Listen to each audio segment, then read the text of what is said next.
Hello viewers, আসসালামু আলাইকুম। আশা করি তোমরা সবাই ভালো আছো, আমিও ভালো আছি। আজকে তোমাদের মাঝে আমি হাজির হয়েছি ত্রিকোণমিতি অনুপাত, যা সমকোণী ত্রিভুজ। একটি ত্রিভুজের মাধ্যমে কিভাবে ত্রিকোণমিতি অনুপাত করতে হয় সেটা আমি তোমাদের এখন দেখাবো। তো চলো আর বেশি কথা না বলে আমরা শুরু করি। প্রথমত আমাদের বুঝতে হবে যে এই চিত্রটি আমাদের ধরতে হবে। এখানে সমকোণী ত্রিভুজ বলতে এই চিত্রটা বোঝাচ্ছে। এখানে সমকোণী ত্রিভুজ বলতে এই যে এইটা আছে, এটা হলো 90 ডিগ্রি কোণ, অর্থাৎ 90 ডিগ্রি কোণকে আমরা সমকোণী ত্রিভুজ বলবো। চলো এখন আমরা এই থিটা কোণের মাধ্যমে আমরা কিভাবে ত্রিকোণমিতি অনুপাত করতে পারি সেটা এখন আমি তোমাদের দেখাবো। চলো লিখব যে সাগরে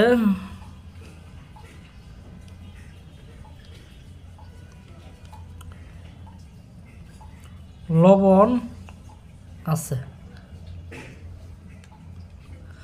তোমরা শুধু এইটা খেয়াল রাখবা যে সাগরে লবণ আছে। এইটা যদি তোমাদের মনে থাকে তাহলে তোমরা ত্রিকোণমিতি অনুপাতটা খুব সহজেই এবং খুব ইজিলিভাবে বুঝতে পারবা। দেখো এখন আমি তোমাদের দেখাবো।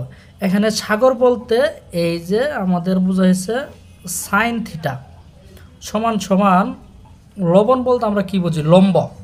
তাহলে লম্ব হলে এখানে কি আছে, লম্ব হলো এসি আছে। তাহলে লিখি আমরা এসি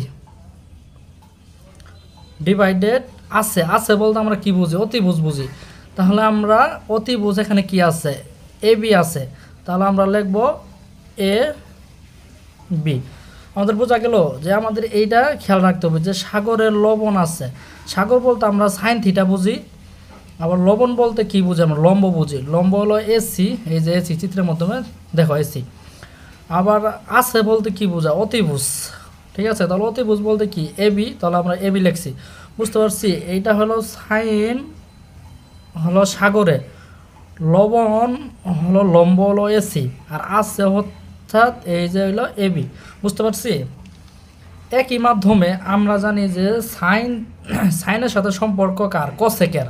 তাহলে আমরা কোসেকে খুব ইজিলিভাবে লিখতে পারবো, খালি এটা বিপরীত দিয়ে দিব। যেমন দেখো কোসেক কোসেক থিটা, যদি সাইন থিটা সমান এসি বাই এবি হয় তাহলে কোসেক থিটা হবে আমাদের এবি ডিভাইডেড এসি। বুঝতে পারছি। তাহলে আমরা খুব সহজে বুঝতে পারলাম।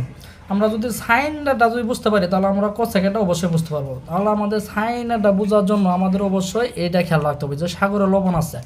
সাগর বলতে সাইন, আর লবণ বলতে কি লম্ব বোঝাইছে, আর আছে বলতে কি অতিভুজ। বুঝতে পারছি। তেমনি এখন দেখো আবার লিখবো আমরা কবরে ভয় আছে। ঠিক আছে, আমরা কবর বলতে কি বুঝি, কস কস থিটা সমান সমান ভয় বলতে কি বুঝি, ভূমি। তাহলে ভূমি হলো কি বিসি, বিসি ডিভাইডেড আছে বলতে কি অতিভুজ, অতিভুজ কি এবি। তাহলে বুঝতে পারছি। আমাদের এইটা বোঝার জন্য আমাদের সর্বপ্রথম আমাদের মাথায় থাকতে হবে যে কবরে ভয় আছে। কবরে এটা আমাদের মাথাতেই আমাদের মাথাতে আনতে হবে। যেমন কবর বলতে আমাদের কস বোঝাইছে, আর ভয় বলতে কি বোঝাইছে, ভূমি বোঝাইছে, আর আছে বলতে কি অতিভুজ বোঝাইছে। তাহলে আমাদের এইটা সবসময় মাথায় রাখতে হবে যে কবরে ভয় আছে। তাহলে কবর বলতে কস বোঝাইছে, আর ভয় বলতে ভূমি বোঝাইছে, আর তোমার আছে বলতে অতিভুজ বোঝাইছে। বুঝতে পারছি। তাহলে কস থিটা সমান সমান ভূমি বাই অতিভুজ। তাহলে ভূমি হলো বিসি আর অতিভুজ হলো কি এবি। তেমনি কসের সাথে সম্পর্ক কার, সেকের। তাহলে আমরা লিখতে পারি যে সেক থিটা সমান সমান এবি বাই বিসি, অর্থাৎ এটা বিপরীত। বুঝতে পারছি। যেমন এই দেখো কবর বলতে আমরা কস বোঝাইছি, আর ভয় বলতে কি ভূমি। ভূমি হলো কি বিসি, তাহলে ভূমি হলো বিসি, আর আছে বলতে এই যে এবি অতিভুজ। ঠিক আছে। এখন আবার দেখো তাহলে টেন, এখন আমরা যেমন টেন, ও সরি, তাহলে এখন আমরা লিখব যে টেরা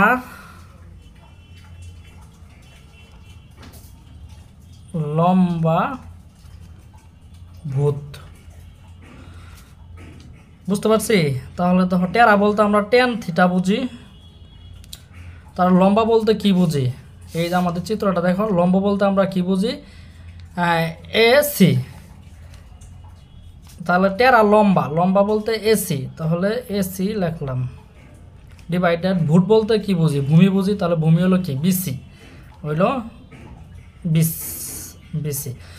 আমাদের এইটা সবসময় খেয়াল রাখতে হবে যে টেরা লম্বা ভূত, টেরা লম্বা ভূত বলতে আমরা কি বুঝি? টেরা বলতে টেন বুঝি, অথবা লম্বা বলতে কি বুঝি? আমরা লম্বা বলতে এই যে লম্ব বুঝি, আর ভূত বলতে কি? ভূমি বুঝি। মানে এটা আমাদের খেয়াল রাখতে হবে। এটা যদি আমরা পারি তাহলে আমরা এই সূত্রটা খুব সহজেই পারবো। ঠিক আছে, এখন দেখো টেনের সঙ্গে সম্পর্ক কার? কট কট, তাহলে কট থিটা, কট থিটা এটা বিপরীত হয়ে গেল গা, তাহলে বিসি ডিভাইডেড এসি। ঠিক আছে, আমরা এই যে এগুলা যে লিখছি যে সাগরে লবণ আছে, কবরে ভয় আছে, টেরা লম্বা ভূত, এগুলা যদি আমরা বুঝতে পারি, ঠিক আছে, মানে এগুলো আমাদের মাথায় যদি খেয়াল রাখে তাহলে আমরা এটা খুব ইজিলি বুঝতে পারবো। আর এই সমকোণী ত্রিভুজটা আমি তোমাদের একটু বোঝাচ্ছি যে লম্বা লম্বা কিন্তু সবসময় লম্বাই থাকে, মানে লম্বই থাকবো, বুঝতে পারছো?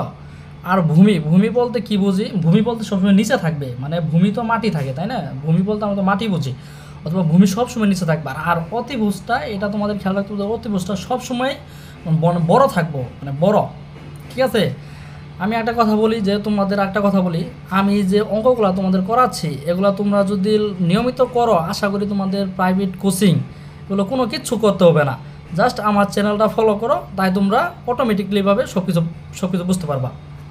ঠিক আছে, আজকে তোমাদের মাঝে আমি এই ত্রিকোণমিতি অনুপাতটা করালাম, এটা তোমরা দেখো, একটু মাথায় খেয়াল রাখো, তাই ইজিলি পাবো। তো আমি 100% গ্যারান্টি দিয়ে বললাম যে তোমরা এইটা শুধু খেয়াল রাখবা যে সাগরে লবণ আছে, কবরে ভয় আছে, টেরা লম্বা ভূত, এইটা শুধু মাথায় রাখবা। এইটা মাথায় রাখলেই তোমরা সমকোণী ত্রিভুজের ত্রিকোণমিতি অনুপাতটা খুব সহজেই বুঝতে পারবা। তোমাদের পরীক্ষা মধ্যেও এটা খুব সহজেই বুঝতে পারবা। তো চলো আজকে এই পর্যন্ত শেষ, আর বেশি কথা বললাম না। তো যারা যারা আমার চ্যানেল নতুন আছো অবশ্যই আমার চ্যানেলটা সাবস্ক্রাইব করবা এবং পাশে থাকা বেল আইকনটি প্রেস করে দিবা। তো আসসালামু আলাইকুম।